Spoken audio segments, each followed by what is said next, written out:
पर एक और सीट पर कांग्रेस पार्टी ने जीत दर्ज की है। ये बड़ी जानकारी इस वक्त की। आपको बता दें कि दौसा के बाद करौली धौलपुर वो सीट बनी जहां पर कांग्रेस पार्टी के कैंडिडेट जीते, शुरुआत से बढ़त बनाए हुए थे। और देखिए यहाँ पर बड़ा खेल कांग्रेस पार्टी ने किया है।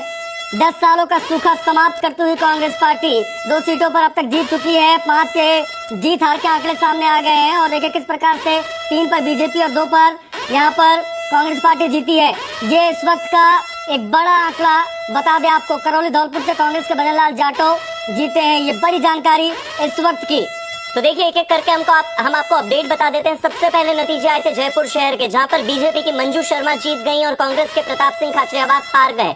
उसके बाद नतीजे आए अजमेर के, जहां अजमेर में बीजेपी के भागीरथ चौधरी जीत गए, कांग्रेस के रामचंद्र चौधरी हार गए। उसके बाद नतीजे आए राजसमंद के, जहां पर बीजेपी की महिमा विश्वराज सिंह जीत गई, कांग्रेस के दामोदर गुर्जर बहुत बड़े अंतर से। जैसा कि मैंने पहले भी कहा था, ये कहना गलत नहीं होगा कि राजस्थान के लोकसभा चुनाव 2024 में सबसे बड़े मतांतर के साथ महिमा विश्वराज सिंह की जीत हुई। और अब जो नतीजा आया है वो है करौली धौलपुर का, और कांग्रेस के भजन लाल जाटव ने इंदू देवी को हरा दिया है। बीजेपी की इंदू देवी हार गई हैं। फिलहाल जो वोटों का अंतर है वो तकरीबन 90,000 तक का अंतर है। इस अंतर के बाद देखना ये होगा कि करौली धौलपुर में जब आधिकारिक घोषणा होगी भजन लाल जाटव की जीत की, तो वो कितने वोटों के अंतर से इस बार जीत दर्ज करने जा रहे हैं। कुल मिलाकर एक बात तो साफ हो गई है कि जो कांग्रेस का खाता पिछले 10 साल से नहीं खुला था, आज की तारीख 4 जून 2024 की तारीख, समय अभी 12:34 का, ये वो ऐतिहासिक समय है जब कांग्रेस अपना खाता खोल चुकी है।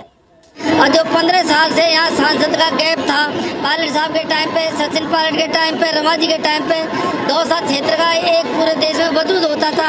हमारा प्रयत्न होगा अब वापस हम उस वजूद को कायम करें। पूरी जनता का बहुत बहुत आभार, बहुत बहुत धन्यवाद।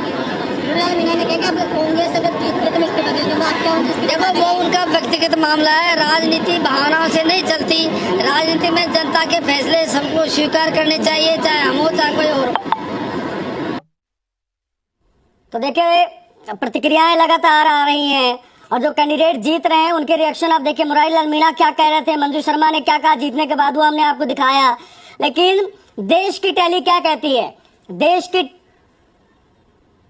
टैली क्या कहती है, वो देखने वाली बात होगी। भानु शर्मा हमारे सहयोगी करौली से कनेक्ट हो गए हैं क्योंकि करौली धौलपुर कांग्रेस ने जीत ली है।